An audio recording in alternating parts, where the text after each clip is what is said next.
বিয়ের পর নীলিমা তাপসের সঙ্গে শ্বশুরবাড়িতে আসে, কিন্তু তার শ্বশুরবাড়িতে নতুন বৌমার দিকে কারোর মন থাকে না। নীলিমার শাশুড়িমা দীপশিখা দেবী, শ্বশুর মশাই নীলেশবাবু, দুই ননদ টিনা এবং প্রিয়াঙ্কা নিজেদের মতো ফোন নিয়েই ব্যস্ত থাকে। এমনকি নতুন বৌমার যে গৃহপ্রবেশের অনুষ্ঠান পালন করতে হয় সেই বিষয়েও কারোর কোনো ভ্রুক্ষেপ থাকে না। এ কি তাপস, আমরা কখন থেকে বাড়ির বাইরে দাঁড়িয়ে আছি, তোমার মা কিংবা তোমার বোনেরা আমার গৃহপ্রবেশের অনুষ্ঠান পালন করবে না? না, আসলে দেখছো তো আমার মা ফেসবুক করতে ব্যস্ত, আর আমার দুই বোন ইনস্টাগ্রামে রিলস আপলোড করছে, তাই ওরা এখন অন্য কাজ করতে পারবে না, ওরা খুবই ব্যস্ত। তুমি এমনি এমনি বাড়ির ভিতরে ঢুকে পড়ো, কোনো অসুবিধা নেই। বাবা, এরা আবার কেমন পরিবারের মানুষজন, সারাক্ষণ সোশ্যাল মিডিয়া নিয়ে ব্যস্ত থাকে বলে নতুন বৌমার গৃহপ্রবেশ করাবে না? কি জানি এই শ্বশুরবাড়িতে আমাকে কি কি দিন দেখতে হবে তার কোনো ঠিক নেই। এই কথা ভাবতে ভাবতে নীলিমা তাপসের সঙ্গে বাড়িতে প্রবেশ করে, কিন্তু নীলিমার দিকে তার শাশুড়িমা, শ্বশুর মশাই কিংবা দুই ননদ ফিরেও তাকায় না, কারণ তারা তখনও নিজেদের ফোনেই ব্যস্ত থাকে। নীলিমা যখন নিজের ঘরে যায় তখন, হ্যাঁ ভাই বল, কি তোর ফোন সুইচ অফ হয়ে গেছে? জলে পড়ে গিয়েছিল? ইস, তাহলে তো ফোনটা একেবারে খারাপ হয়ে গেছে। আচ্ছা কোনো চিন্তা করিস না, আমি এক্ষুনি আসছি। আরে হ্যাঁ রে বাবা, তোকে একটা ভালো শোরুমে নিয়ে গিয়ে আমি দামি ফোন কিনে দেবো। এই তো কিছুক্ষণ আগেই আমি একটা 16 Pro Max কিনলাম। হ্যাঁ আমি এক্ষুনি আসছি। এভাবে তাপসও ফোনে কথা বলতে বলতে ভীষণই ব্যস্ত হয়ে পড়ে। কিছুক্ষণ বন্ধুর সঙ্গে ফোনে কথা বলার পর সে ফোন রেখে বন্ধুদের সঙ্গে দেখা করতে চলে যায়। এর ফলে নতুন বউয়ের দিকে কারোর কোনো খেয়াল থাকে না। নতুন বউকে বাড়িঘর দেখানো, রান্নাঘর চিনিয়ে দেওয়া, তার সাথে একটু গল্প করা, এসব কিছুর জন্য কারোর কাছে কোনো সময় থাকে না, কারণ সবাই শুধু ফোন নিয়ে সোফায় বসে বসে ফোন দেখতেই ব্যস্ত। পরের দিন সকালবেলা ঘুম থেকে উঠে নীলিমা তার শাশুড়ি মায়ের কাছে চলে যায়। মা, আজকে আমি সবার জন্য প্রথমবার রান্না বান্না করব, তাই আপনি যদি বলেন যে আপনারা কি খাবার খেতে পছন্দ করেন তাহলে খুব ভালো হয়। আমি আপনাদের পছন্দ মতো ভালো ভালো রান্না করে দেব। আর রান্নাঘরে কোথায় কি আছে সেটা কি আপনি আমাকে একটু দেখিয়ে দেবেন? না না, এখন আমার কাছে অত সময় নেই, কারণ আমার বান্ধবীরা এখনই ফেসবুকে আমাকে ভিডিও কল করবে, তাই আমি ওদের সঙ্গে গল্প করব। তুমি তোমার মতো রান্নাঘরে যাও, গিয়ে যা ইচ্ছা হয় রান্না করো, আর নিজের মতো করে ভালো করে বুঝে শুনে নাও। এই কথা বলতে বলতেই দীপশিখা দেবীর বান্ধবীরা তাকে ভিডিও কল করতে শুরু করে দেয়, যার ফলে দীপশিখা দেবী তখনই ফোনে ব্যস্ত হয়ে পড়ে। তাই নীলিমার কিছু করার থাকে না, সে নিজের মতো রান্নাঘরে যায় আর সবার জন্য গরম গরম মাটন বিরিয়ানি, মাটন কষা এবং চিকেন পোলাও রান্না করে। দুপুরবেলা সবাই যখন একসঙ্গে খাবার খেতে বসে তখন তারা খাবার খেতে খেতেও সোশ্যাল মিডিয়াতে বিভিন্ন রকমের রিল ভিডিও দেখতে থাকে। এই প্রিয়াঙ্কা, তুই শালিনীর ফটোটা দেখেছিস? আমার মনে হয় ইনস্টাগ্রামে একটা নতুন ফিল্টার ইউজ করে ও ফটোটা তুলেছে, না হলে ওকে দেখতে অতটাও ফর্সা নয়, পুরো কালো কয়লার মতো গায়ের রং, কিন্তু ইনস্টাগ্রামে ফটো দিয়েছে দেখ, পুরো বিশ্ব সুন্দরী। হ্যাঁ ঠিকই বলেছিস, আমিও ফটোটা দেখলাম।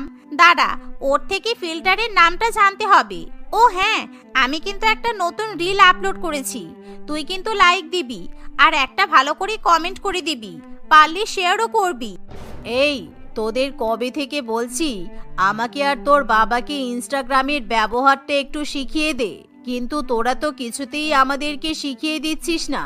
আমরা ভালো করেই বুঝতে পারি যে তোরা আমাদেরকে লুকিয়ে লুকিয়ে ইনস্টাগ্রামে সব ফটো আপলোড করিস আর ফেসবুকে কিছুই দিস না, যাতে আমরা কিছু দেখতে না পাই, তাই তো? এই দেখো দীপশিখা, আমার ছোটবেলার বন্ধু কিরকম গান গেয়ে সোশ্যাল মিডিয়াতে ভিডিও ছেড়েছে, বুড়ো বয়সে ভীমরতি। সবাই এখন হাতে ফোন পেয়ে এমন হয়ে গেছে যে যেরকম পারে ভিডিও পোস্ট করে দিচ্ছে। এভাবেই নীলিমার শ্বশুরবাড়ির লোকেরা খাবার টেবিলে বসেও সোশ্যাল মিডিয়ার বিভিন্ন বিষয় নিয়ে গল্প করতে থাকে, যা দেখে নীলিমা খুবই রেগে যায়, কারণ সে অনেকক্ষণ আগেই সবাইকে বিরিয়ানি, মাটন কষা এবং চিকেন পোলাও পরিবেশন করে, কিন্তু সেই খাবারগুলো পুরোপুরি ঠান্ডা হয়ে যায়। আমি কখন থেকে আপনাদের জন্য খাবারগুলো দিয়ে রেখেছি, কিন্তু আপনারা খাচ্ছেন না কেন? ফোনগুলোকে একটু সাইডে রেখে এবার খাবারটা খেয়ে নিন, না হলে খাবারগুলো ঠান্ডা হয়ে গেলে আর কিন্তু খেতে ভালো লাগবে না। নীলিমার কথা শুনে সবার হুঁশ ফিরে আসে, কিন্তু এমন সময় নীলিমা যখন বিরিয়ানি খেতে যাবে তখনই তার দুই ননদ তাকে আটকে দেয়। এ কি বৌদি, তুমি ফট করে খেয়ে নিচ্ছ কেন? না না, এখন খাবারে হাত দেওয়া যাবে না, কারণ আমরা তো এখনো খাবারের ফটোই তুলিনি। আমাদের নতুন বৌদি প্রথমবার আমাদের জন্য বিরিয়ানি, মাটন কষা, চিকেন পোলাও রান্না করেছে। এই ফটোগুলো তুলে সোশ্যাল মিডিয়াতে আপলোড করতেই হবে। দাঁড়াও, আগে ভালো করে ফটো তুলে নিই, তারপর খাওয়া দাওয়া হবে। এই বলে টিনা এবং প্রিয়াঙ্কা দুজনে মিলে বিভিন্ন অ্যাঙ্গেল থেকে খাবারের ফটো তুলতে শুরু করে। আর এভাবে ফটো তুলতে তুলতে প্রায় 1 ঘন্টা কেটে যায়, যা দেখে নীলিমা খুবই রেগে যায় আর সে খাবার না খেয়ে নিজের ঘরে চলে যায়। একদিন শ্বশুরবাড়িতে আসার পর থেকে একটু মন খুলে কারোর সঙ্গে গল্প করতে পারছি না, কারণ সবাই তো ফোনের দিকে হা করে তাকিয়ে থাকে। আমার আর ভালো লাগছে না, কতদিন ধরে একটু শপিং করতে যাইনি। আজকে আমি শপিং করে আসবো, তাহলে আমার মনটা ভালো হবে। নীলিমা যখন শপিং করতে যাবে বলে ঠিক করে, তখনই তার 2 ননদ তার সঙ্গে যাওয়ার জন্য ব্যস্ত হয়ে ওঠে। তাই নীলিমা 2 ননদকে নিয়ে শপিং করতে যাওয়ার জন্য রাজি হয়ে যায়। কিন্তু নীলিমা যখন শপিং করতে যায়, তখন তার 2 ননদ কানে হেডফোন দিয়ে গান শোনে। তাদের শপিং করার দিকে কোনো মন থাকে না। তোমরা শপিং মলে এসেও ফোন দেখবে? তোমরা কি কি ড্রেস কিনবে কিনে নাও, এখানে কত সুন্দর সুন্দর ড্রেস আছে বলো তো। বাড়িতে গিয়ে আবার ফোন দেখো। বাড়ির বাইরে বেরিয়েছো, তাই ফোন বাদ দিয়ে প্রাকৃতিক দৃশ্য দেখে একটু এনজয় করতে শেখো। এই শুনে প্রিয়াঙ্কা এবং টিনা তাদের পছন্দ মতো কয়েকটা জামা কাপড় নিয়ে ট্রায়াল রুমে চলে যায়। কিন্তু ট্রায়াল রুমে গিয়েও তারা সেই জামা কাপড় পরে ফটো তুলতে থাকে। সেই সাথে তারা সমস্ত ফটোগুলো ফেসবুকে আপলোড করে। অন্যদিকে নীলিমা বাইরে দাঁড়িয়ে 2 ননদের জন্য অপেক্ষা করতে থাকে। এভাবেই ঘন্টার পর ঘন্টা ধরে নীলিমার 2 ননদ ট্রায়াল রুমে দাঁড়িয়ে দাঁড়িয়ে নতুন নতুন জামা পরে ফটো তুলতেই থাকে। শেষ পর্যন্ত যখন তারা দুজনে ট্রায়াল রুম থেকে বাইরে বেরিয়ে আসে, কি ব্যাপার, তোমরা এতক্ষণ ধরে ট্রায়াল রুমে কি করছিলে? আমি সেই কখন থেকে দাঁড়িয়ে আছি বলো তো, আমার তো পা ব্যথা হয়ে গেল। আরে এতগুলো জামা কাপড় পছন্দ করে ভেতরে নিয়ে গেছি, তাই পরে পরে দেখতে সময় লাগবে না? তাছাড়া একটা জামারও ফিটিংস ভালো নয়, আমাদের কোনো জামা কিনতে ইচ্ছা করছে না, কোনো ড্রেস আমাদেরকে পরে শুট করছে না, তাই আমরা এর মধ্যে থেকে কোনো ড্রেসই কিনবো না। 2 ননদের মুখে এরকম কথা শুনে নীলিমা খুবই রেগে যায়, তাই সে তখনই রাগ করে বাড়িতে ফিরে আসে। দেখতে দেখতে আরো কিছুদিন কাটে। একদিন নীলিমা তার শ্বশুরবাড়ির পরিবারের সঙ্গে দোকানে ভুট্টা খেতে যায়। এরে এখানে এসেও ফোন দেখতে ব্যস্ত, আমি একা একা দাঁড়িয়ে দাঁড়িয়ে ভুট্টা খাচ্ছি, আর ওদিকে আমার শ্বশুর মশাই শাশুড়ি মা ফোন দেখছে। আমার বর আর 2 ননদের কথা তো আমি বললামই না, এরা একেবারে ডিসগাস্টিং। এভাবেই নীলিমার একা একা ভুট্টা খাওয়া হয়ে গেলে তারা সবাই মিলে যখন হেঁটে হেঁটে বাড়ি ফিরবে, তখনও সবাই ফোন দেখতে দেখতে রাস্তা দিয়ে হাঁটে। এমন সময় হঠাৎ করে একটা কম বয়সী মহিলার সঙ্গে নীলেশ বাবুর ধাক্কা লাগে। এই বুড়ো খোস্টে, তোর ঘাটে যাওয়ার বয়স হলো, কিন্তু এখনো চুলকানি কমেনি? কম বয়সী মহিলা দেখে অমনি ধাক্কা দিতে ইচ্ছা করে বল? অসভ্য বুড়ো ব্যাটা ছেলে একটা, বাচ্চাদের মতো আবার ফোন দেখা হচ্ছে। রাস্তা দিয়ে যখন হাঁটবি তখন সামনের দিকে তাকিয়ে হাঁটবি, ফোনের দিকে তাকাবি না, অসভ্য বুড়ো লোক। এ বাবা, আপনি কি বলছেন? আমি একদমই খারাপ নয়, আমার চরিত্রে কোনো দোষ নেই, আমি ইচ্ছা করে আপনাকে ধাক্কা দিইনি দিদি ভাই। নীলেশবাবুর কথা সেই মহিলা কিছুতেই বিশ্বাস করতে চায় না, তাই সে নীলেশবাবুকে ভীষণই বাজে বাজে কথা বলে। এভাবেই নীলিমার শ্বশুরবাড়ির পরিবারের সঙ্গে সেই মহিলার ভীষণ পরিমাণে ঝগড়া বেঁধে যায়। শেষ পর্যন্ত নীলিমা তার পরিবারের হয়ে সেই মহিলার কাছে ক্ষমা চেয়ে নেয়। আপনারা দয়া করে ফোন দেখাটা এবার কমিয়ে দিন, কারণ সারাদিন সোশ্যাল মিডিয়া নিয়ে ব্যস্ত থাকলে জীবন থেকে অনেক গুরুত্বপূর্ণ সময় হাতছাড়া হয়ে যায়। তাই ফোন দেখা বন্ধ করে নিজেদের মধ্যে গল্প করা অনেক ভালো। আমি মানছি যে ফোন ব্যবহার করতে করতে আপনাদের নেশা হয়ে গেছে, কিন্তু তার মানে এই নয় যে আপনারা নিজেদের জীবন সোশ্যাল মিডিয়াতে ডুবিয়ে দেবেন। তুমি এত বড় বড় কথা বলো না বৌমা, কারণ তোমার নিজের হাতেই বড় একটা আইফোন। হ্যাঁ মানছি তুমি আমাদের মতো ফোন দেখো না, কিন্তু তাই বলে আমরা তোমার পাল্লায় পড়ে সোশ্যাল মিডিয়া ছেড়ে দিতে পারবো না। প্রত্যেকদিন একটা করে ফটো কিংবা রিল আপলোড না করলে আমাদের প্রোফাইলের রিচ কমে যাবে তো। এমন কথা শুনে নীলিমার কিছু করার থাকে না। এভাবেই প্রত্যেকদিন একই ঘটনা ঘটে। নীলিমা বোকার মতো একা একা রান্না বান্না করে, একা একা খাবার খায়, আবার রাত্রিবেলা যখন সে ঘুমাতে যায় তখন তার স্বামীও সারা রাত ধরে ফোন দেখে, তাই নীলিমা একেবারে বিরক্ত হয়ে ওঠে।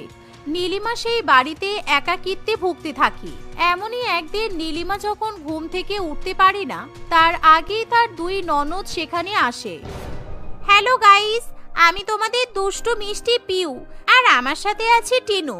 আমরা আমাদের ডেইলি ব্লগ নিয়ে তোমাদের সামনে হাজির হয়েছি। এই দেখছো, আমাদের দুষ্টু মিষ্টি বৌদি এখনো ঘুমাচ্ছে, কিন্তু কত সুন্দর লাগছে দেখো। কারণ আমার বৌদি রাত্রিবেলা ঘুমানোর সময় চায়ের তেল মেখে স্কিন কেয়ার করে। বৌদি সবাইকে বলো গুড মর্নিং। প্লিজ তোমরা লাইভ বন্ধ করো, কারণ আমি এসব একদম পছন্দ করি না। ঘুম থেকে উঠে মুখ ধুতে পারলাম না, আর তোমরা সোশ্যাল মিডিয়া খুলে লাইভ করতে শুরু করে দিলে। ওফ বৌদি, তোমার জন্য আমাদের ভিউয়ার্স কমে যাবে। এই সোশ্যাল মিডিয়াতে প্রত্যেকদিন ব্লগ আপলোড করে আমরা কিন্তু অনেক টাকা রোজগার করি, তাই তুমি প্লিজ নেগেটিভ কিছু বলবে না, ওকে? এই শুনে নীলিমা খুবই বিরক্ত হয়। দেখতে দেখতে আরো কিছুদিন কাটে, কিন্তু নীলিমার শ্বশুরবাড়ির লোকেরা সোশ্যাল মিডিয়া নিয়ে একেবারে পাগল হয়ে ওঠে।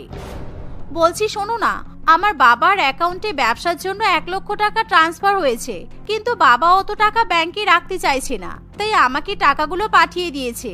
তুমি একটু টাকাটা ক্যাশ করিয়ে নিয়ে এসো না। আসলে তাপসের কানে ব্লুটুথ হেডফোন থাকে, আর সে খুবই ইন্টারেস্টিং একটা ওয়েব সিরিজ দেখে, তাই নীলিমার কথা ভালো মতো তার কানে যায় না। সে শুধুমাত্র হাওয়াই হাওয়াই ঠিক আছে বলে চলে যায়। এমনকি সে যখন ব্যাংকে যায় তখনও সে ফোন নিয়ে ব্যস্ত থাকে। এমনকি সে যখন এটিএম থেকে বাড়ি বাড়ি টাকা তুলতে চেষ্টা করে তখন সে কিছুতেই টাকা তুলতে পারে না। এ কি, তোমাকে নীলিমা বললো 5 লক্ষ টাকা তুলে নিয়ে আসতে, কিন্তু 1 টাকাও উঠছে না কেন? শুধুমাত্র ইনসাফিসিয়েন্ট ব্যালেন্স দেখাচ্ছে। কি বিরক্তকর! একটু শান্তি মতো সোশ্যাল মিডিয়া করছি আর ওয়েব সিরিজ দেখছি, কিন্তু টাকা তুলতে গিয়ে দেখছি সেটাও করতে পারবো না। ধুর বাবা। এই বলে তাপস ফোন দেখতে দেখতে বারবার ভুল অ্যামাউন্ট প্রেস করতে থাকে, যার ফলে হঠাৎ করে ব্যাংকের অ্যাকাউন্ট ব্লক হয়ে যায়, আর সেই অ্যাকাউন্ট থেকে জীবনে কখনোই কোনো রকম টাকা তোলা যাবে না। যা দেখে তাপস খুবই ভয় পেয়ে যায়, তাই সে কাছুমাছু মুখ করে বাড়িতে ফিরে আসে। কি ব্যাপার নীলিমা, তুমি যে আমাকে বললে 5 লক্ষ টাকা তুলতে, কিন্তু আমি বারবার টাকার অ্যামাউন্ট টিপছিলাম, কিন্তু টাকা তো উঠছিল না, তাই অ্যাকাউন্টটা পুরো ব্লক হয়ে গেছে। আমি ব্যাংকে গিয়ে কথা বলেছি, ওরা বললো অ্যাকাউন্ট নাকি আর আনলক করা যাবে না। আরে পাগল, আমি তোমাকে 5 লক্ষ টাকা তুলতে বলিনি, 1 লক্ষ টাকা তুলতে বলেছিলাম। হাই রে, তুমি অ্যাকাউন্টটা ব্লক করিয়ে দিলে। এবার আমার বাবার 1 লক্ষ টাকা কি হবে? তুমি সারাক্ষণ হাতে ওই ইটের মতো ফোনটাকে নিয়ে বসে থাকো, আর তোমার বাড়ির লোকেরাও তাই। তোমাদের বাড়িতে বিয়ে হয়ে আসার পর আমার জীবন থেকে শান্তি চলে গেছে। তুমি আমাকে বিয়ে না করে তোমার ফোনকেই তো বিয়ে করতে পারতে। নীলিমা এভাবে জোরে জোরে চিৎকার করলে তার পরিবারের লোকেরা এবার খুবই লজ্জিত বোধ করে, কারণ তারা নিজেদের ভুল বুঝতে পারে। অন্যদিকে তাপস নিজের ভুল শুধরে নেওয়ার জন্য নীলিমাকে তার বাবার 1 লক্ষ টাকা ফিরিয়ে দেয়। সেদিনের পর থেকে নীলিমার পরিবারের লোকেরা সারাক্ষণ সোশ্যাল মিডিয়া নিয়ে ব্যস্ত থাকে না, তারা নীলিমার সঙ্গে সময় কাটাতে শুরু করে। লতিকা তার স্বামী প্রিয়াঞ্জন এবং একমাত্র মেয়ে পিঙ্কির সঙ্গে বাস করে। প্রিয়াঞ্জন একটা প্রাইভেট কোম্পানিতে সফটওয়্যার ডেভেলপার হিসেবে কাজ করত। 3 জনের বেশ হাসি খুশি পরিবার ছিল তাদের। তাদের সংসারে দুঃখ কষ্টের বিন্দুমাত্র কোনো জায়গা ছিল না। পিঙ্কি অনেক বড় একটা ইংলিশ মিডিয়াম স্কুলে ক্লাস 3-তে পড়তো। একদিন প্রিয়াঞ্জন অফিস থেকে বাড়ি ফিরে এসে ক্লান্ত শরীর নিয়ে সোফার উপর বসে পড়ে। প্রিয়াঞ্জনকে বাড়িতে আসতে দেখে লতিকা তার জন্য তাড়াতাড়ি করে 1 গ্লাস জল নিয়ে আসে। এই নাও, জলটা খেয়ে নাও। কি হলো, তোমার শরীর খারাপ নাকি? দেখে খুব অসুস্থ বলে মনে হচ্ছে। না না, তেমন কিছু না। আজকে কাজের অনেক প্রেসার ছিল তো, মাথাটা যন্ত্রণা করছে। 12 ঘন্টা ল্যাপটপের সামনে বসে থাকতে হয় তো, মাথা যন্ত্রণা তো করবেই স্বাভাবিক। লতিকা, একটু বাম থাকলে এনে লাগিয়ে দাও তো, আর একটা মাথা ব্যথার ট্যাবলেট থাকলে এনে দিও প্লিজ। মনে হচ্ছে যেন মাথাটা ফেটে আমি মরেই যাব। মাথা যন্ত্রণা করছে? দাঁড়াও, আমি তোমার মাথাটা এখনই ম্যাসাজ করে দিচ্ছি। কোনো বামও লাগবে না, আর মাথা ব্যথার ট্যাবলেটও লাগবে না। উফ লতিকা, আমি এখন ইয়ার্কি করছি না, আমার সত্যিই প্রচুর মাথা যন্ত্রণা করছে। আমার ভালো লাগছে না কিছু। যা বললাম তাড়াতাড়ি করো। আরে বাবা, আমি ইয়ার্কি কখন করলাম? আমি সত্যি বলছি, তুমি একটু চুপ করে বসো তো। এই বলে লতিকা প্রিয়াঞ্জনের মাথা ম্যাসাজ করতে শুরু করে। লতিকা প্রিয়াঞ্জনের মাথায় হাত দিতেই প্রিয়াঞ্জন খুবই স্বস্তি অনুভব করে। কিছুক্ষণের মধ্যেই প্রিয়াঞ্জনের মাথা ব্যথা দূর হয়ে যায়। শুধু তাই নয়, প্রিয়াঞ্চন ঘুমের ঘোরে টলে পড়ে। কি গো, মাথা ব্যথা কমেছে? এ কি, তোমার ঘুম পাচ্ছে নাকি? তুমি ঘুমের ঘোরে টলে পড়ছো যে? ওহ লতিকা, তোমাকে যে কি বলবো, তোমার হাতে সত্যিই জাদু আছে। আমার মাথা ব্যথা পুরোপুরি ঠিক হয়ে গেছে। আর তুমি এত সুন্দর মাথা ম্যাসাজ করে দিলে, আমার তো ঘুম পেয়ে গেল। ম্যাসাজ করা কোথাও থেকে শিখেছিলে নাকি? তুমি এত ভালো ম্যাসাজ করতে পারো আর আমি এতদিনে জানতে পারলাম না। আমার একটা দূর সম্পর্কের মামাতো দিদি ছিল, ও পার্লারে ম্যাসাজের কাজ করত। ও আমাদের বাড়িতে প্রায় আসতো। ওর সঙ্গে না আমার খুব ভালো সম্পর্ক ছিল জানো। আমি ওর কাছ থেকেই ম্যাসাজ করা শিখেছিলাম, কিন্তু কোনোদিনও কারোর উপর তেমন ভাবে অ্যাপ্লাই করিনি। আজকে ফার্স্ট টাইম তোমার উপর অ্যাপ্লাই করলাম। এত ভালো কাজ হবে আমি নিজেই আশা করিনি। আচ্ছা লতিকা, আমি ভাবছি তোমাকে একটা ম্যাসাজ পার্লার খুলে দেবো। তোমার হাতে যে একবার ম্যাসাজ করাবে সে বারবার আসবে। ধ্যাৎ, তুমি আর কি করো না তো। মাথা ব্যথা ঠিক হয়ে গেছে তো? এবার চলো, আমি খাবার দিচ্ছি, খেয়ে নেবে চলো। এরকম ভাবে বেশ হাসি খুশি তাদের সংসার চলছিল। কিন্তু একদিন হঠাৎ করে তাদের জীবনে দুঃখ নেমে আসে। প্রিয়াঞ্চন একদিন অফিস থেকে বাড়ি ফেরার সময় রাস্তা পার হতে গিয়ে তার একটা বড়সড় ধরনের অ্যাক্সিডেন্ট ঘটে। রাস্তার লোকেরা প্রিয়াঞ্চনকে তুলে হসপিটালে নিয়ে যাওয়ার চেষ্টা করে, কিন্তু হসপিটালে পৌঁছানোর আগেই প্রিয়াঞ্চন প্রাণ হারায়। খবর পেয়ে লতিকা ও তার মেয়ে কান্নায় ভেঙে পড়ে। বেশ কয়েকদিন লতিকা জীবন শোক যন্ত্রণার মধ্যে দিয়েই কাটে। মা, আমার খুব খিদে পেয়েছে, আমাকে কিছু খেতে দাও না মা, খুব খিদে পাচ্ছে আমার। ও মা, মা আমি ভাত খাবো। পিঙ্কির কথা শুনে লতিকার চোখে জল চলে আসে।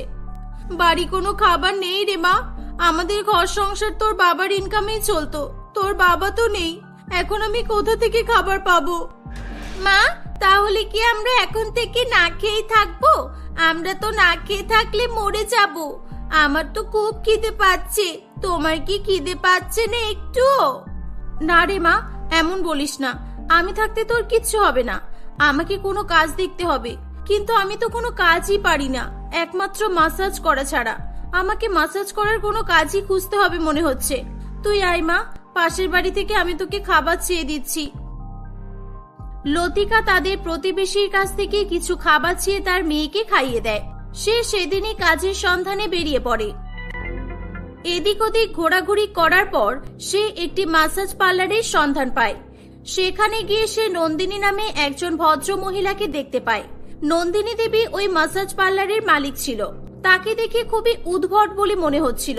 তাকে দেখেই লতিকা যেন মনে মনে খুবই ভয় হচ্ছিল। আসলে নন্দিনী দেবী খুবই রাগী মেজাজি একজন মহিলা ছিল। এই যে, কি চাই তোমার? কি করতে এসেছো এখানে? তোমাকে তো দেখে মনে হচ্ছে না যে তুমি আমাদের এখানকার কোনো কাস্টমার। আমি এখানে কাজের জন্য এসেছি। আসলে আমি খুব সুন্দর ম্যাসাজ করতে পারি। আপনি যদি এখানে আমাকে কাজে রাখেন তাহলে খুব ভালো হতো। আসলে আমি খুব বিপদে পড়েছি। আচ্ছা তাই, তুমি ম্যাসাজ করতে পারো? তোমাকে তো দেখে মনে হচ্ছে না তুমি ম্যাসাজ করতে পারো বলে। ঠিক আছে, তুমি আমার বডি ম্যাসাজ করে দেখাও। তুমি যদি সত্যি সত্যি ভালো ম্যাসাজ করতে পারো তাহলে আমি তোমাকে কাজে রাখবো। ঠিক আছে ম্যাডাম। লতিকা নন্দিনী দেবীর বডি ম্যাসাজ করে দেয়। লতিকার হাতের বডি ম্যাসাজ নন্দিনী দেবী খুবই পছন্দ করে। বুঝলাম, তুমি দেখতেও খুব সুন্দর। ঠিক আছে, আমি ভেবে বলছি, দাঁড়াও। আমি দেখতে সুন্দর মানে? আমার হাতের কাজটা আপনার কেমন লাগলো আপনি সেটা বলুন। আমার রূপের সঙ্গে কাজের কিসের সম্পর্ক আছে? অবশ্যই সম্পর্ক আছে, শুধু হাতের কাজ ভালো হলেই হবে না। আমাদের এখানে বেশিরভাগ পুরুষ মানুষেরাই ম্যাসাজ করতে আসে, আর এখানকার এমপ্লয়িরা সুন্দর হবে তবেই তো তারা বেশি বেশি ম্যাসাজ করতে আসবে। তোকে এখানে কাজ করতে হলে এরকম শাড়ি পরে পাগলিদের মতো চলে আসতে চলবে না। তোকে ভালো করে সেজে গুজে আসতে হবে, যাতে তোকে দেখে সবাই পছন্দ করে। ঠিক আছে ম্যাডাম, আপনি যা বলবেন আমি তাই করব। আপনি শুধু দয়া করে আমাকে কাজটা দিন, আমাদের কাজের খুব দরকার। ঠিক আছে, তোর স্যালারি হলো 10,000 টাকা। এই নে, আমি তোকে অ্যাডভান্স 5,000 টাকা দিলাম। কালকে সময় মতো চলে আসবি। লতিকা খুবই খুশি হয়ে 5,000 টাকা নিয়ে সেখান থেকে বেরিয়ে পড়ে। সে বাজার থেকে বাড়ির প্রয়োজনীয় রান্নাবান্নার সরঞ্জাম ও শাকসবজি কিনে নিয়ে আসে। সে খুশি মনে রান্না করে তার মেয়েকে পেট ভরে খাবার খাওয়ায় এবং নিজেও খাবার খায়। পরের দিন সকালবেলা লতিকা খুবই সুন্দরভাবে সেজেগুজে বাড়ি থেকে বেরিয়ে পড়ে। তার স্বামী মারা যাওয়ায় সাজসজ্জা করার কোনো রকমই ইচ্ছা ছিল না তার। শুধুমাত্র তার মেয়ের কথা ভেবে তাকে এসব করতে হচ্ছিল। তাকে পাড়ার রাস্তার মধ্যে দিয়ে হেঁটে হেঁটে যেতে দেখে পাড়া প্রতিবেশী সকলেই নিন্দাজনক কথা বলতে শুরু করে। দেখেছো দেখেছো, দুদিন হলো না স্বামী মরে গেল, আর আজকে সেজে গুজে মুখে মেকআপ করে সং সেজে বাড়ি থেকে বেরিয়ে পড়লো। এদের কি লজ্জাও লাগে না? আমার তো মনে হচ্ছে এর আগে থেকেই কোনো পুরুষের সঙ্গে চক্কর ছিল। স্বামী মারা যাওয়ায় এর পথের কাঁটা দূর হয়ে গেছে। এখন তো মুক্ত পাখির মতো এদিক ওদিক ঘুরে বেড়াবে, কোনো বাধা নেই তো। ভাবা যায় আমরা আমাদের স্বামীকে কতই না ভালোবাসি বলো তো, আর এদের স্বামীর প্রতি কোনো মায়া ভালোবাসা আছে? আমার তো মনে হচ্ছে এ হয়তো ইচ্ছা করেই নিজের বরকে মেরে ফেলেছে, যাতে নিজের ইচ্ছা মতো রঙ্গলীলা করতে পারে। পাড়া প্রতিবেশী সব কথাই লতিকার কানে আসছিল। সে কাউকে কিছু না বলে তার মনের কষ্ট মনের মধ্যে চেপে রেখে সেখান থেকে পার্লারে চলে যায়। কিছুক্ষণের মধ্যেই সেখানে রাজচন্দ্র নামে একজন ব্যক্তি আসে। আমি বডি ম্যাসাজ করাতে এসেছি, হবে তো? হ্যাঁ হ্যাঁ, হবে না কেন, নিশ্চয়ই হবে। এই যে আমাদের নতুন এমপ্লয়ি আপনার বডি ম্যাসাজ করবে। লতিকা, যাও এনাকে রুমের মধ্যে নিয়ে যাও। লতিকা রাজচন্দ্রকে বডি ম্যাসাজ রুমে নিয়ে যায়। লতিকা তার বডি ম্যাসাজ করতে শুরু করে। ফুল বডি ম্যাসাজ করা হয়ে গেলে রাজচন্দ্র খুবই খুশি হয়ে বলে, সত্যি আপনার হাতে জাদু আছে। এত ক্লান্তি লাগছিল, সব ক্লান্তি যেন মুহূর্তের মধ্যেই দূর হয়ে গেছে। এত সুন্দর সার্ভিস পাবো আমি ভাবতেও পারিনি। এই নিন, আমি খুশি হয়ে আপনাকে এই এক্সট্রা 1000 টাকাটা দিচ্ছি, এটা রাখুন। এই বলে রাজচন্দ্র লতিকাকে এক্সট্রা 1000 টাকা টিপ হিসাবে দেয়। ব্যক্তিটি খুবই খুশি মনে সেখান থেকে চলে যায়। কিরে, 1000 টাকাটা তোর ব্যাগে রেখে দিলি কেন? তুই কি মনে করেছিস আমি কিছু দেখতে পাবো না, জানতে পারবো না? এই রুমে সিসিটিভি ক্যামেরা লাগানো আছে। দে 1000 টাকাটা দে। তোর স্যালারি 10,000 টাকা। 10,000 টাকার আর একটা টাকাও বেশি তুই ইনকাম করতে পারবি না। এই বলে নন্দিনী দেবী লতিকার কাছ থেকে তার টিপের 1000 টাকাটা কেড়ে নেয়। সেদিন আরো কিছু কাস্টমার আসে। লতিকা তাদেরও খুব সুন্দরভাবে বডি ম্যাসাজ করে। পরের দিন লতিকা আবার সকাল সকাল রেডি হয়ে পার্লারে চলে আসে। তুই এসে গেছিস, আমি তোর জন্যই অপেক্ষা করছিলাম। আজকে তো কাস্টমার অনেক আগে এসেই তোর জন্য অপেক্ষা করছে। যা, রুমের মধ্যে একজন শুয়ে আছে। লোকটা কিন্তু খুবই বড় লোক, ধনী ব্যক্তি। আজকে যদি তুই ওনাকে খুশি করতে পেরেছিস তাহলে আমাদের অনেক টাকা লাভ হবে। আমিও তোকে খুশি করে কিছু টাকা দেব, চিন্তা করিস না। লতিকা বডি ম্যাসাজ করতে যাচ্ছিল, তখনই সেখানে অন্য একজন এমপ্লয়ি এসে বলে, এই যে তুমি ওনার বডি ম্যাসাজ করতে যেও না, ওই লোকটা খুবই শয়তান ব্যক্তি। আমি ওনার বডি ম্যাসাজ করেছি তো আমি ভালো করেই জানি ও মেয়েদের সঙ্গে কিন্তু বাজে ব্যবহার করে। কিন্তু কি করব বলো, আজকে তো আমার এখানে দ্বিতীয় দিন। আমি যদি নন্দিনী ম্যাডামের কথা না শুনি তাহলে তো উনি আমাকে কাজ থেকেই বের করে দেবেন, আর এখন আমি তো কোনো মতে এই কাজটা হারাতে পারবো না। এই বলে লতিকা ম্যাসাজ রুমে চলে যায়। সে দেখে বিশাল লম্বা চওড়া মোটা একজন লোক জামা কাপড় খুলে একটা টাওয়াল পরে শুয়ে আছে। লোকটিকে দেখে লতিকা খুব ভয় পেয়ে যায়। সে খুবই সাহস নিয়ে লোকটির বডি ম্যাসাজ করতে শুরু করে। আহা, কি কোমল তোমার হাত। বডিতে হাত দিতে কেমন যেন সুস্থুরি লাগলো। ছাড়ো ছাড়ো, বডি ম্যাসাজ করতে হবে না, তুমি আমাকে খুশি করো। তুমি যদি আমাকে খুশি করতে পারো, তুমি যত টাকা চাইবে আমি তোমাকে দেব। কি বলছেনটা কি? আমি আপনার কথা বুঝতে পারছি না। আপনি দয়া করে শুয়ে পড়ুন, আমাকে আমার কাজটা করতে দিন। ও, তুমি তাহলে আমার কথা বুঝতে পারছো না? ঠিক আছে, দাঁড়াও, আমি বুঝিয়ে দিচ্ছি। এই বলে কালু লতিকার হাত ধরে এবং তার সঙ্গে বাজে ব্যবহার করার চেষ্টা করে। লতিকা নিজেকে বাঁচানোর জন্য পাশেই রাখা থাকা একটা ফুলদানি দিয়ে কালুর মাথায় প্রচন্ড জোরে আঘাত করে। কালুর মাথা ফেটে যায় এবং সে লতিকার হাত ছেড়ে দেয়। লতিকা সেখান থেকে কোনো রকমে পালিয়ে যায়। বাড়িতে এসে তার মেয়েকে জড়িয়ে ধরে সে হাউ হাউ করে কাঁদতে থাকে। কিছুক্ষণের মধ্যেই সেখানে নন্দিনী দেবী ও কালু এসে হাজির হয়। তাদেরকে দেখে লতিকা খুবই ভয় পেয়ে যায়। শয়তান মেয়ে, তুই কি ভেবেছিস আমাকে মেরে তুই পার পেয়ে যাবি? তুই জানিস তুই কাকে মেরেছিস? আজকে তোকে আমি উচিত শিক্ষা দিয়েই ছাড়বো। এই বলে কালু লতিকা ও তার মেয়েকে তাদের বাড়ি থেকে বাইরে বের করে দেয়। কালু ওই এলাকার খুবই ধনী ব্যক্তি ছিল। তার হাতে অনেক পাওয়ার ছিল। সে চাইলেই উকিল পুলিশ সকলকে কিনে নিতে পারত। লতিকার বাড়ি সে দখল করে নেয় এবং তাদেরকে ঘরছাড়া করে। লতিকা তার মেয়েকে নিয়ে রাস্তায় রাস্তায় ঘুরতে থাকে। এরকম ভাবেই কয়েকদিন কেটে যায়। বাধ্য হয়ে লতিকা লোকজনের কাছে ভিক্ষা করতে শুরু করে। ভিক্ষা করে সে কোনো রকমে তার এবং তার মেয়ের পেট চালায়। একদিন হঠাৎ করে পিঙ্কি খুবই অসুস্থ হয়ে পড়ে। লতিকা পিঙ্কিকে একটা হসপিটালে নিয়ে যায়। হসপিটালে গিয়ে লতিকার রাজচন্দ্রের সঙ্গে দেখা হয়। এ কি, আপনি এখানে? আজকে ম্যাসাজ পার্লারে যাননি? কি হয়েছে আপনার? আরে আমাকে চিনতে পারছেন না? আমি একবার আপনার কাছে ম্যাসাজ করতে গিয়েছিলাম, মনে পড়ছে না? হ্যাঁ, আমি চিনতে পেরেছি। না, আমি ওই পার্লারে আর কাজ করি না। আমার সঙ্গে অনেক কিছুই ঘটে গেছে।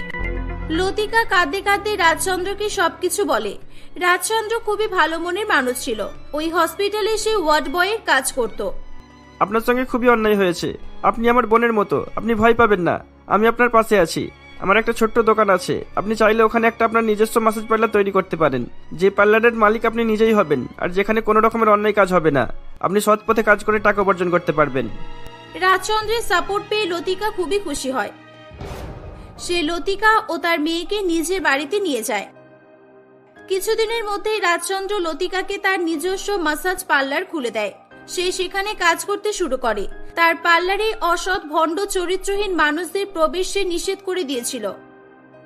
কিছুদিনের মধ্যেই লতিকা তার পার্লারের জন্য ফেমাস হয়ে ওঠে। ধীরে ধীরে তার পার্লার আরো অনেক বড় আকার ধারণ করে। এভাবেই লতিকার ম্যাসাজ করার ট্যালেন্ট তার জীবন গড়ে দেয়।